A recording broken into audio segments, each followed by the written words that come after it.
Mean-Muggin with Chinny G. Welcome everybody, welcome. I'm joined on the line tonight by Austin G. Ryan, newly crowned HAVOC FC featherweight champion. How you doing, Ryan? Oh, I'm doing pretty good. I think it's flyweight champion though. Oh, I'm sorry. Yeah, flyweight. Sorry. I'm trying to get. I'm trying to get Vargas on the show too. Gabriel Vargas. So I just kind of got my wires crossed there. Yeah. So man, things are happening for you. Yeah, they popped off after just that last fight. It was crazy.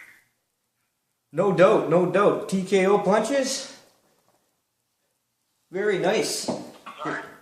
Yeah, you TKO'd him, what, in the second round? And that was Malcolm Gordon. Yeah, it was a pretty tough fight. I mean, you was hitting me right before that, and like we just had a slugfest the whole time. It felt like. Yeah, it was a nice fight. I watched it. I watched it. Not live. I was actually in Edmonton that weekend for Unified. But I had some friends from Madhouse I had some friends from Madhouse down there. What did you think? Pardon me? Yeah. Oh, I think you've got a great future. Yeah, from Madhouse, MMA Madhouse. Oh yeah, that's it. I don't know exactly what it is. Well, they're a site. They actually sponsor me really well, and they actually they stream HAVOC FC on the Global Combat Network. Oh, you got them doing it. Oh, cool. Yeah. Big supporters of HAVOC, as all local MMA. So walk us through that fight with Gordon. Well, I was pretty nervous for that fight. Like, normally I got more excited. This time I was just nervous. Like, there's a little things that kind of put me off. I thought it was weird that they had him in the blue corner when he was the defending champion.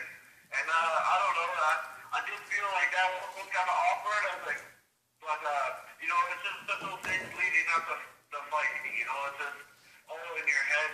As soon as we got in there, it's just kind of, you didn't touch my gloves, and I kind of just cracked a smile, and I was like, okay, it's on, And then the first round, we had a couple good scrambles.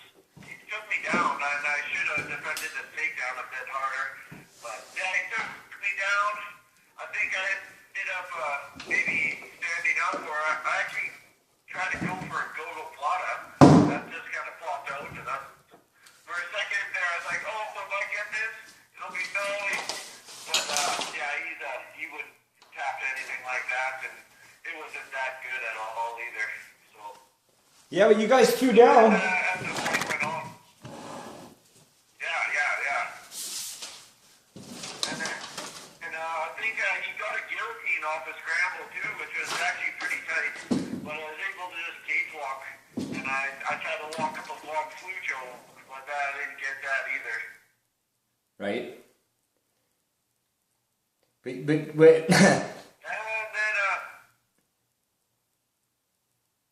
sorry? no, I was just letting you finish. Oh, yeah. And then, I think that was mainly the first round. Second round, I did feel, I watched the video afterwards, and I think I was putting a lot of output. I was always attacking, trying to, and then, he clipped me good, and I was backing straight up when I should have been kind of angling off. But he caught me a good couple times. You got to take a few to give a few sometimes. Yeah, exactly. And like, there's a couple times where it's just like, damn, I don't want to get hit by that again, But he had me up against the cage, and we just ended up slugging it out, and I actually dropped him in the second before the knee. TKO. Yeah. But it was a fun fight. I noticed a couple things, like after we were getting up, you know, I just kind of let him have my back. I didn't really fight as we were getting up and stuff, so Right. I got that. We've got to work on some of that. Like that can't happen again. That was like I just gave that away. Well, you, I think you've only been out of the second round once. Is that correct? Yeah. And that was UD. Against Keegan Oliver. Right. Right, and that was a unanimous decision victory. Keegan, yeah. Right, and I was surprised that fight went that long, you know? well, I think you have tremendous potential. I mean, that must have been so exciting having that belt wrapped around your waist. You can't see it, but I've got a picture of you on the screen with your arm raised here and your tongue stuck out, and you're pretty pumped.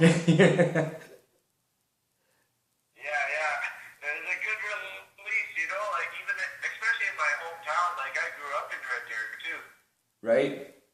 I used to live there back in the day. I like Red Deer. Yeah. That was back when the Winter Hotel was still standing. Pardon me? Oh, I just said it's not too bad.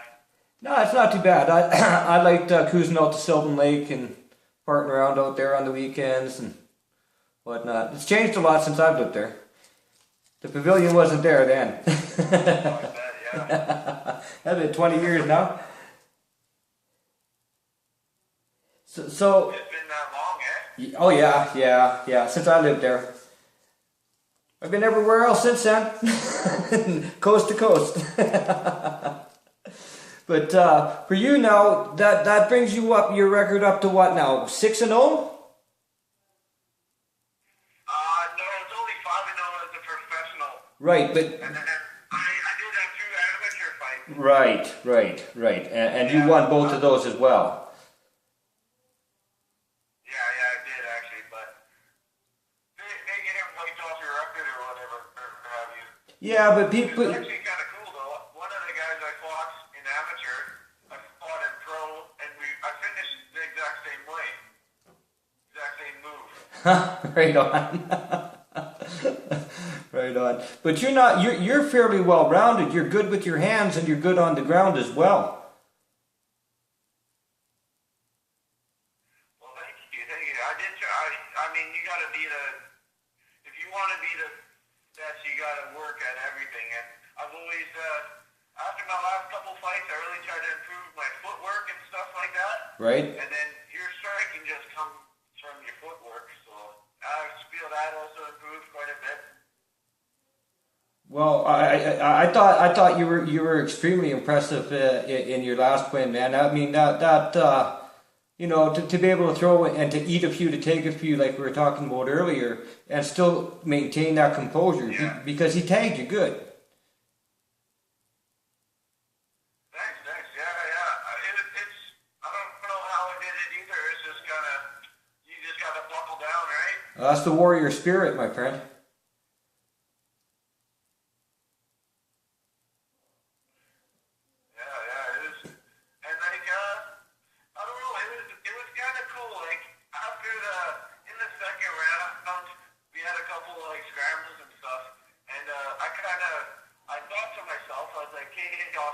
It's gonna go 5 rounds. Pace yourself, get ready, and let's buckle down. And so I kind of I thought that in a split second, how the fight goes. Yeah. But I was just kind of calm after that. I was just letting things roll. Well, you let him roll well. I know, and Red Deer is a great spot for MMA fans. I mean, they love it. Yeah, and I sold quite a bit of the tickets, so being a hometown guy, I think everyone kind of cheers for you no matter what. So, I mean, HAVOC's been great for that, and they usually Oh yeah. And they had a great production team in place there too for this event. I actually noticed that too. It was pretty cool. Like even on their YouTube page or whatever, they have that like front intro to their HAVOC. It looks pretty cool. Oh yeah, for sure, for sure. But you I'm just looking at my notes here, and you've fought some pretty decent guys already. I mean, Robert Nelson. Yeah, my last two especially. Yeah, yeah. I mean, and the fact that you don't, I mean, you don't often see yourself out of the second round. I mean, you finish your fights, which is awesome.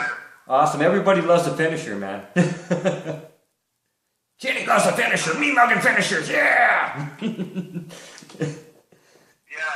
more combat, you know. Like it's pretty cool just to actually like finish a fight. You know, the judges are kind of scary. You know, you see some of them on TV, and the scoring is just like, how did you manage that, right? Yeah, it makes no sense.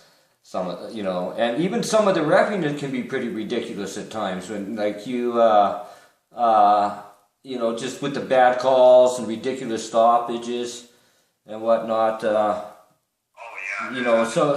it can be a tough grind. Like we watched a few weeks ago with Edward Hurdy, the referee, stopping the Dober fight in the UFC. I mean, and the funny thing was, I couldn't believe he was even reffing that fight because there was a serious conflict of interest there.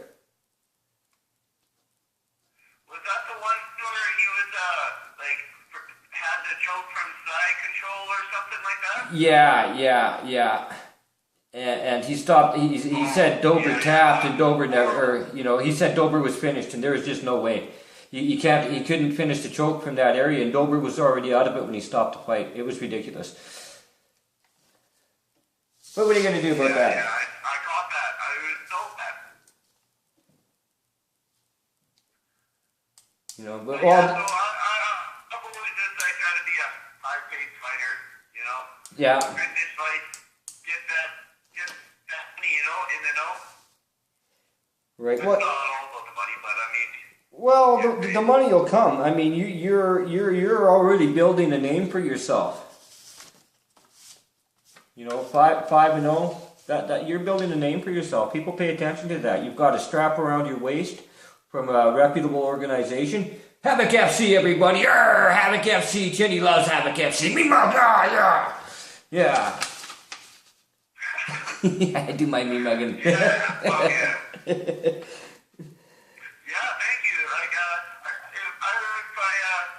I want to keep progressing with this stuff, so I just got to keep progressing my skills, and I think the next step will come eventually.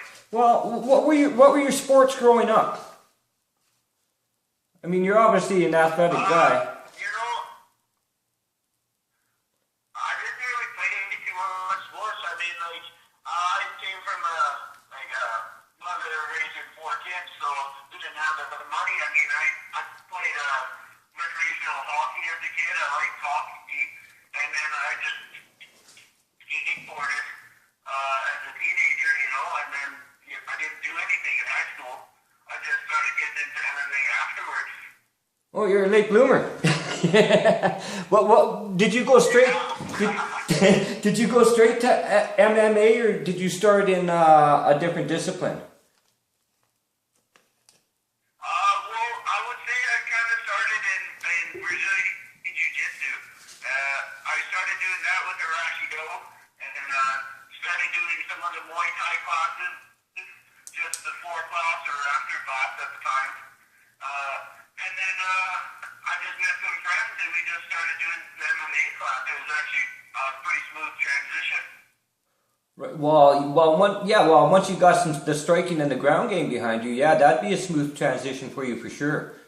But it's implementing the two together and getting everything to sync, eh? Yeah, that's the toughest part too. But you've got good timing. Your timing is really good.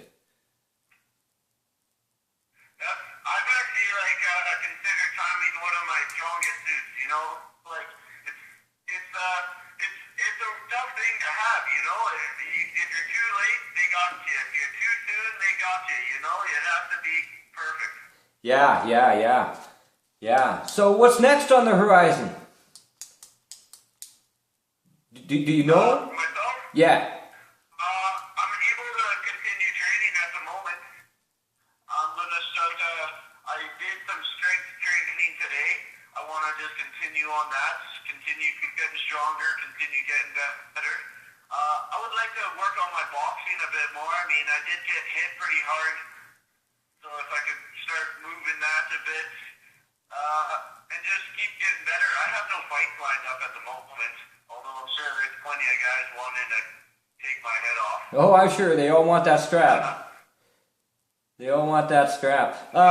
Where do you work out of? Your gym.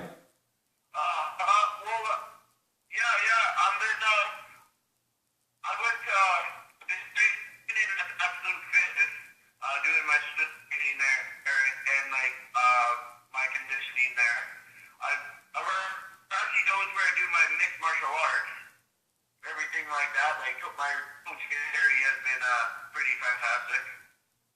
But I decided just to start going to the Vineyard Boxing Club actually, and my buddy Brian Samuels, he's been boxing for a decade or so, and I've known him for probably like close to 5-7 years. So he's really gonna. I think he can help me progress my boxing up there too. Right on. Like your upside. You have a tremendous upside, and you have a tremendous upside. I think things are going to go very well for you if you stay the course, for sure. Yeah, I just gotta keep grinding, you know. Like I realized once I got at the top, you know, it's you gotta target everyone's out there. So if I start to get slacking, I mean, then it's just you start losing. Yeah. And I know for a fact, like there's sharks out there in the top 5 in Canada in my weight class right now, right? Yeah, for sure. So you work out every day then. But, You're I appreciate. Sorry.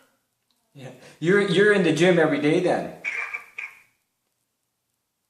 I try to be. I mean, I just started back up this week for the most part. Well, yeah, you generally take a break after a fight, eh? I'm sure. Yeah, I gotta drink some beers. Oh, for sure. Chinny likes his beers too. Mean-Muggin beer. He's got to get to it before the wife does, though. Not true.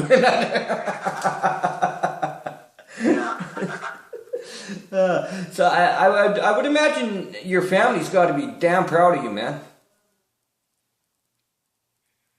Yeah. Oh, they're so proud.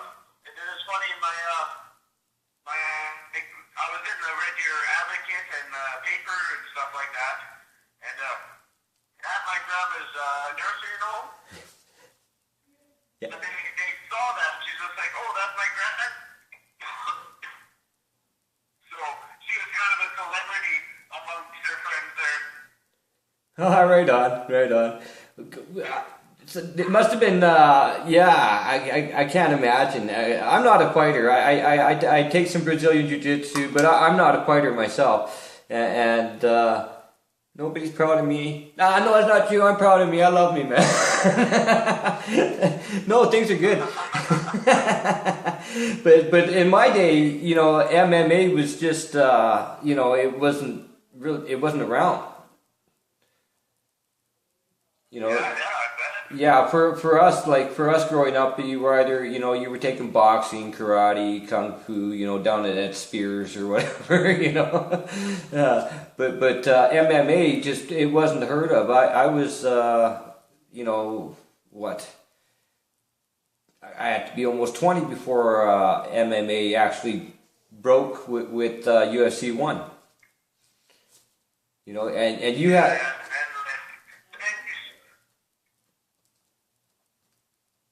And you guys today, man... No, not a problem, not a problem. Today, you guys, you know, there's so many places to train now, and there's so many, you know, people that are aware of the sport, and you know, you got people jumping on board to sponsor you and help you any way they can, and that's always so cool.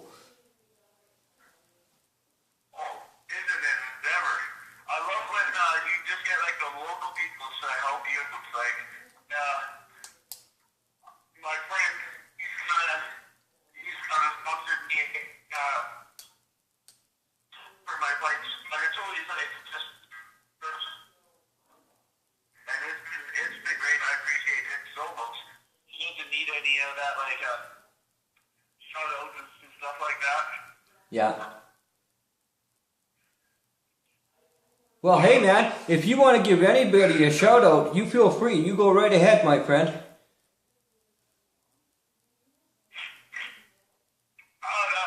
That's fine. I don't need to get them in trouble. Oh, okay. We don't want to get anybody in trouble. Oh man. But like I say, I see great things on the horizon for you. I know Jesse and Becky speak highly of you. They really like you. I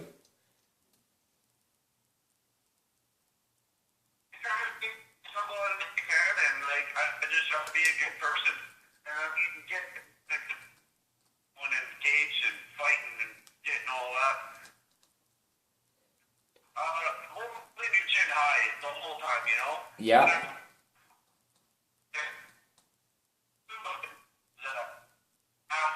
As a martial artist,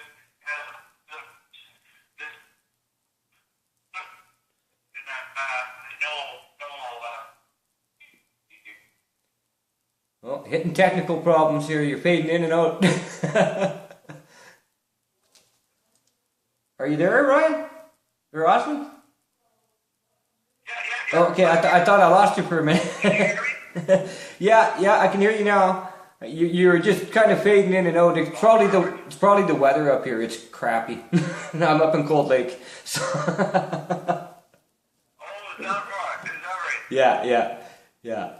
So the weather's not so great. We got rain and all that fun stuff going on. Oh well, I'm waiting for spring still. Oh yeah, gotta love it. We get used to it though. But, I know I just see so many good things happening for you in the future, brother. I look forward to it, you know. This is a passion of mine. Going in there and it's like...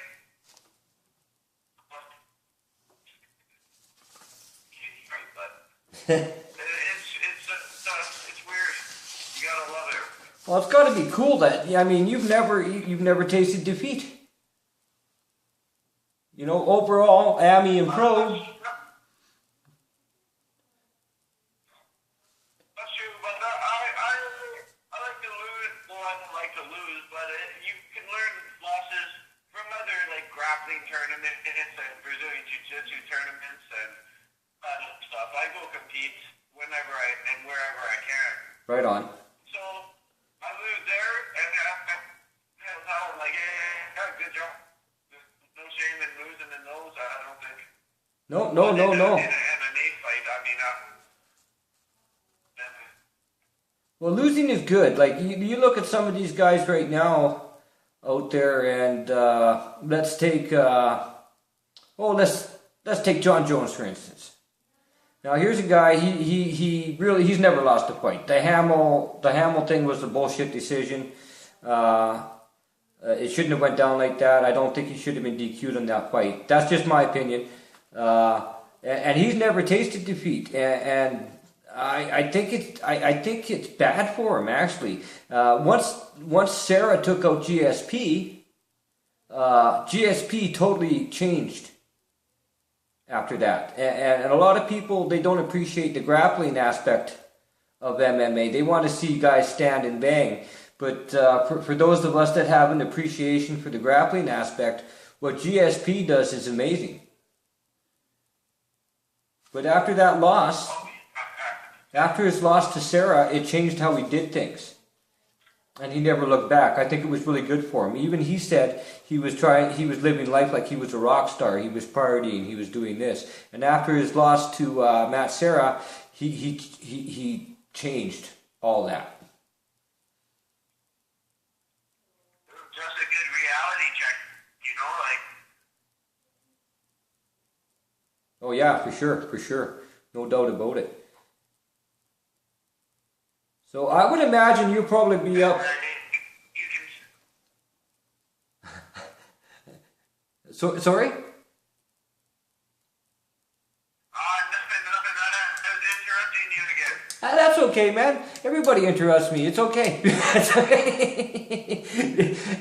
They get to see me all the time. They don't get to hear from you very often. So you don't worry about that, brother. You talk, Chinny will shut up. Oh, gotcha. This is all about promoting you. I was going to say, just a difference in the personalities too. You have GSP, who's very, very humble champion. Is very respectful to his opponents, and then you have someone, John Jones, is a great champion as well. But he has done. He's been caught doing some things that aren't really champion qualities. Yeah. His even his social, some of these he should stay the fuck off social media, because he's no good with it. He does stupid shit, man. Mean-Muggin John Jones, oh, and the eye poke, oh yeah. I mean, I get, I swear to God, man, sometimes you see him on those tweets he deletes, he looks like he's fried. He just looks like he's blasted on something, and then he deletes the tweet, and somebody hacked my phone. I'm sure somebody hacked his car when he ran into the tree too, with the two bimbos in the back.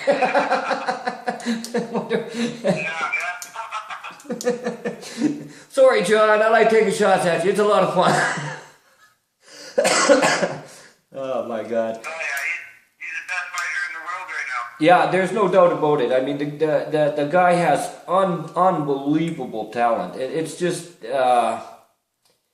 I guess it's just his maturity level is a little out of whack. Maybe too much, too quick. I don't know. Yeah, I can see that. I mean, the Nike deal, and now the big Reebok thing and whatnot, and and as far as the cocaine thing goes, it's not a banned substance. I mean, I'm sure it goes against the UFC's conduct policy, though, fighter conduct policy.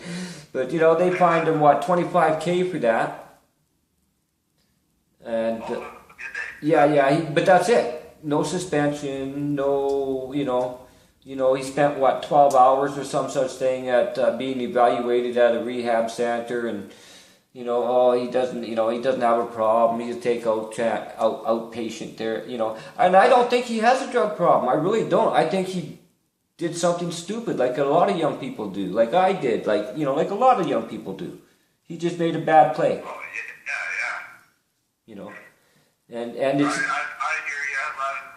Well, and it's so easy to jump on that bandwagon and say, oh, the guy's a piece of shit and blah, blah, blah. But you know what?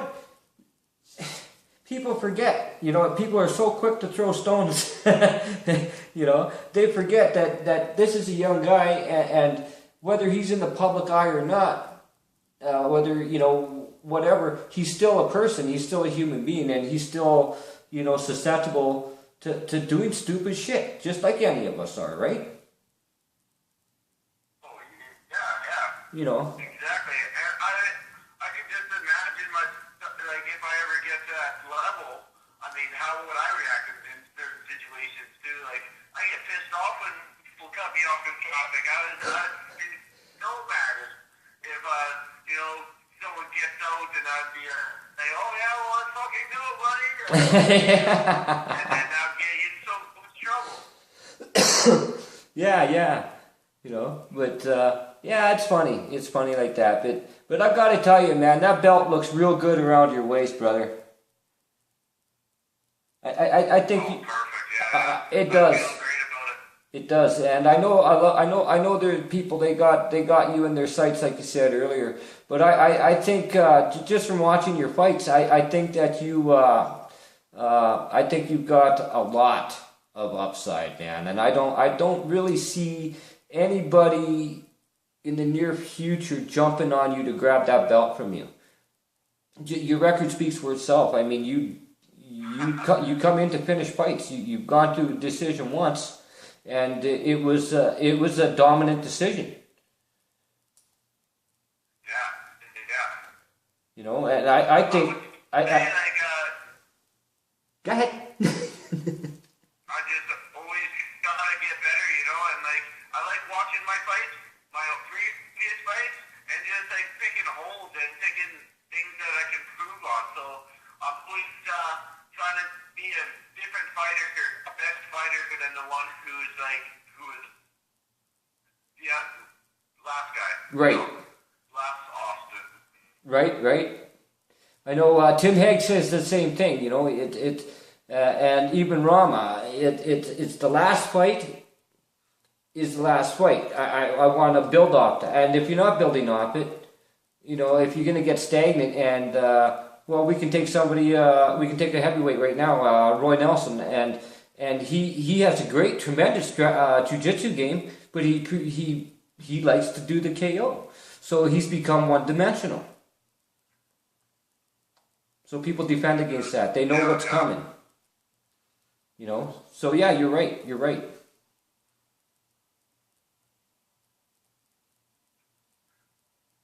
then that way no one will come up and take my belt, hopefully. Well, I think you're going to hold on to it for a little bit, brother. I really do. I appreciate that. I do, and I don't think it will be long until another promotion's knocking on your door. I really don't.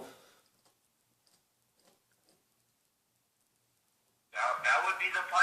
I'd love to get some of this airtime. Oh, for sure, man. For sure. I mean, we got World Series of Fighting. They come into Alberta, to Edmonton on a regular basis. And you never know. Somebody could drop out. Blah, you know how this game goes. And you could just get a call and say, hey, man, Austin, can you make this fight? Can you make weight? Blah, blah, blah. And you're off and running, brother. That's how the game goes. Yeah, and if I stay in shape, it's even better for me. Oh, for sure. If you don't got a cut or a big cut ahead of you or anything like that, it's always a bonus. How much do you cut? Well, I usually walk around at 145, and then last week I was down to about 135, and then I did about 10 or 13 the water, the 120. Right. So it's not. Like this last time, I felt really, really good. It was probably one of the best cuts I've had. Well, you look good too. Darren Langlois, he's a friend of mine, and he did the weigh-in picks and he did the fight picks that night for your last fight on March 27th. Yeah, you looked good. You looked really good. I will tell you though that championship pound, that pound allowance that they take away, that's probably the toughest to lose right there. I'll tell you. Yeah. Well, yeah. You see, some guys just can't do it, and most guys, when you see even in the UFC, I mean, they will keep that 1 pound just because they don't have to shed it. Yeah, exactly. I wouldn't shed it if I didn't have to either. Yeah, but it really panned out well for you. It didn't seem to affect you. Oh. Yeah. If I just can defend his belt a few more times. You know, I'll take I think I was ranked 139 in the world rankings. So I might just try to inch my way up a bit. You know, maybe tackle some guy ahead of him. Oh yeah, you're going to build your brand. You know, it's like anything else. You're going to build your brand. And, man, keep doing what you're doing, because what you're doing is working really fucking well, man. Thank you. Fuck yeah. Oh man, I'm a fan. I'm telling you, buddy. And it's been years. yeah, well, I'm a fan, and I'll tell you, I'm going to follow you real close, and I will actually be in Red Deer on June 19th for HAVOC 9, ladies and gentlemen. Mean-Muggin HAVOC 9. Yeah, we're going to be there for that, and I would imagine you'll be there as well. Yeah, I'm going to be there. I got a couple of buddies that are fighting, a couple of friends that are fighting each other, and it's going to be a great night. Absolutely, man. I actually, I'll be talking to Jesse Fox tomorrow night, and who else I got tomorrow? I got Ryan. I believe I got Ryan Ford tomorrow night too. So it'll be a good show. It'll be cool. But I'm gonna let you go. I'm gonna let you go here, brother. Is there anybody you want to say hi to before we shut her down? I'd like to give a shout out to my official sponsors. You know, like Absolute Fitness. Will, he's been great, so kind to me. I like the floats that they've been helping me just relax and recover. I mean, those are probably the best 60 minutes into your life. You just lay in an isolation tank and just chill. And a huge sponsor is Cal Tire and everyone there. I mean, they sponsor me right from the start. No questions asked. They're just the greatest. Cool, that's a good brand too. We use Cal Tire. We do. Mean-Muggin Cal Tire. Mean-Muggin Cal Tire. Yeah. Nice. Cool, man. Cool. I see great things for you, Austin. I really do, man. And buddy, download Skype. We'll get you on. We'll get you on the screen here. It makes things a lot more personable for me, and it will for you too. It gives you a little insight into who Chinny is, because Chinny's crazy. I told you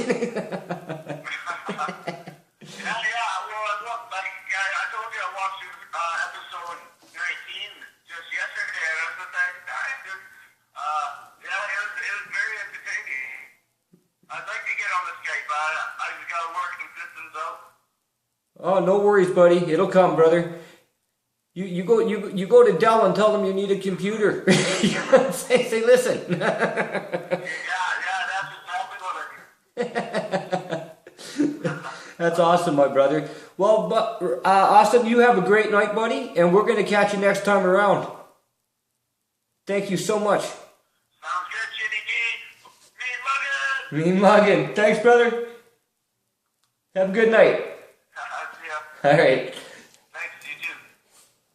Cool. All right.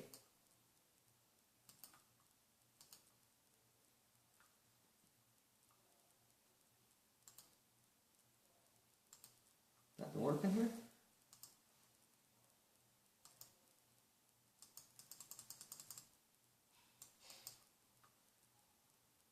Hi.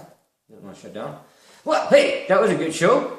Getting a little quick, cool stuff going on. That's shit, eh?